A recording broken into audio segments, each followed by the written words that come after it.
Well, good morning, everybody. As you probably know, the markets have been pretty rocky this week. They started out with a bang earlier in the week when the inflation numbers came out, the monthly inflation numbers came out, and the inflation rate was a little teeny bit higher than was normally was expected by the market. And the results were the stock market sold off by like 3 to 5%, and it's down about that much for this week.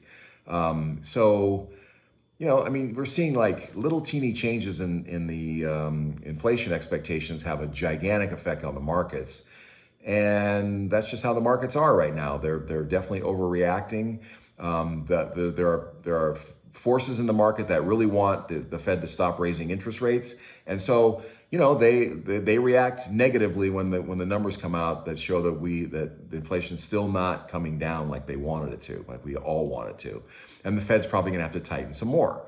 That's just how we're gonna have to let this thing play out, and the Fed's gonna have to tighten as long as they have to tighten to get inflation down back where it needs to be. That's gonna happen. But it's really interesting to see the reaction of the markets. The sell-offs that are happening are just kind of staggering, even for me with all this, with all my experience over the decades. So just this week, Adobe bought another company that the management thought was going to make their profits better, and they paid $20 billion for it, and the market sold off. The stock is down about 20% in 2 days. 20% for something that the management of the firm thinks is great. And then today, FedEx said, "Hey, we're seeing some less demand in our services in Asia because China's locked down, and Europe because of their energy problems, and so we're gonna take action to reduce our exposure. We're gonna close some stores and some facilities, and we're gonna lay off some people to save money." The stock is down 23% so far today. A quarter of the value of FedEx shaved off in 1 day. I mean, can you imagine that? All the planes, all the facilities they have around the world, suddenly, boom, we're supposed to believe they're worth a quarter less in 1 day because maybe there's a slowdown. It's pretty wild. What you're seeing is there's a herd mentality going on, and people are reacting and careening through the marketplace like drunken sailors. I hate to say it, but that's how they're behaving. There's a herd mentality of being afraid of getting hurt, so they bail out of everything that has any kind of a negative news, no matter how short term. And they also, later on, you'll see in a few weeks, they'll do the same thing. The fear of missing out will cause them to pile back into things that they've gotten out of just a few weeks earlier. Target is a great example of this because in June, Target they said we're going to have a negative quarter or two, and the stock sold off by about 25%, 30% actually it was, and in 1 day. And now the stock is doing much better a few months later. So you cannot respond to these. They're just crazy emotional reactions in the marketplace. And it affects the overall market as well when these things happen. And so, there's concerns right now that we're going to have a recession. Maybe we will. I mean, we don't know how much the Fed is going to have to tighten until they get inflation under control. It doesn't mean it's going to be a catastrophic recession. And in fact, in my lifetime, there have not been catastrophic recessions. They just recessions that some of them are deeper than others, and we work through them. But there's nothing in the cards. In fact, right now, the problem is the economy is still too hot. It's running hot, and the Fed's action so far with raising rates has not really impacted it and slowed it down. But the FedEx report today is saying, hey, we're starting to see slackening demand, so maybe things are going to slow down. That's a good harbinger, actually, for inflation to come down. So we have not really had any kind of numbers of clients that are getting out of the markets or any of that kind of thing. We've had one actually in the whole so far this year that got out of the market. So things are fine. I hate to say it that you should just do nothing.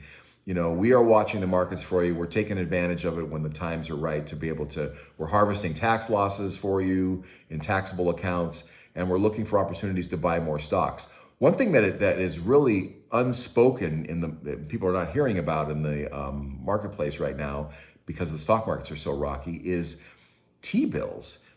The 1-year T-bill is now yielding more than 4%. Can you believe that? So these are risk-free returns at 4%. That is going to make a gigantic difference in your portfolio over the long run if we can get you returns like that. Over the last several years, as you probably know or remember, interest rates have been near zero. And it's been really, really hard for us to get decent returns on your fixed income, the fixed income part of your portfolio, which for some of you is 25 to 60% of your portfolio. We've had to really just scrap and scrape to try to get any kinds of returns. Well, now we've got really generous returns of 4% without any risk at all. So that's going to add, that has the potential to add 1.5 to 2% per year to your overall performance in your portfolio without any risk.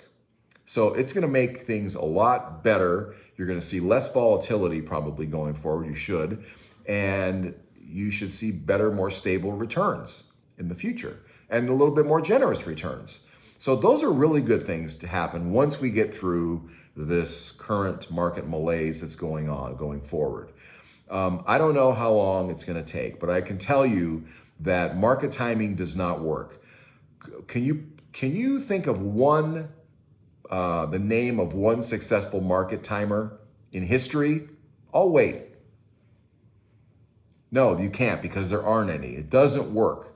Because if you get out when the markets are low, you have to be able to get back in when the markets are even lower, and nobody does that. So it ends up people lose money.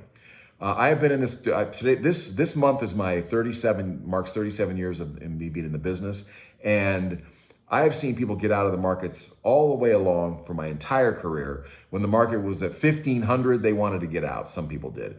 They got out at 4,000, at 5,000, at 10,000, 12,000. They got out at 20,000, 25,000. And every single time, without exception, it was a catastrophic failure for them to get out of the market, because the markets ended up going up higher and higher and higher. And there's no reason to think that they aren't going to go higher again in the future as the economy grows and as we work our way out of this period of time. So it sounds self-serving for me to tell you, just relax, don't do anything. But that's really what you should do, honestly. Don't pay attention to it. Don't let it rock your boat. Don't lose any sleep over it. We're going to get through it. And, we'll go buy something, go shopping, go to the movies, go get your hair done, go get your nails done, go play golf. Go buy your kids something. Go travel and see your kids. Go help the economy somehow, and try not to worry about it, because it's just one of those things that we have to hold our nose and get through. Okay, so that's our take today. Angela and I wish you all the best. Have a great weekend. Again, feel free always to call us if you have specific concerns to talk about. But there's nothing really. There's no there. It's one of those things like the cops. Move along, folks. Nothing to see here. That's really what I have, my messages that I have to tell you. So anyway, take care. Have a great weekend. Bye-bye.